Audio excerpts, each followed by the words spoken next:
I'm Jim Barry with CBS 4 Sports in Miami, ready to make some bold predictions involving the Florida teams. Let's start with the Peach Bowl. The Florida Gators taking on the Michigan Wolverines. Dan Mullen has done a terrific job with the Gators in his first year there, really got them back on the map.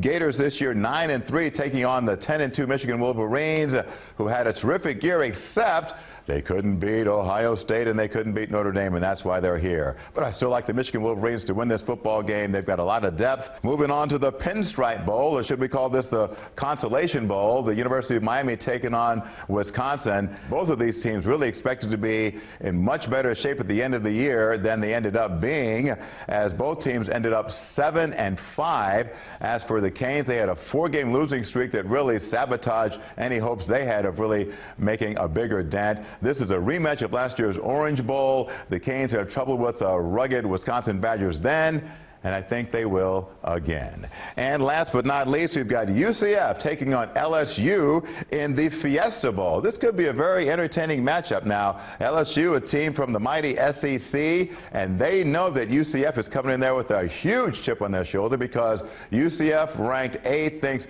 they ought to be in the college football playoff, and you could say they got a point because this team has won 25 straight college football games. They've lost their starting quarterback, Mackenzie Milton, to a gruesome leg injury, but they still managed to win over Memphis in their conference championship. And I like UCF to once again run the table and beat LSU in the Fiesta Bowl. I'm Jim Barry. That's how I see the Florida Bowl picks.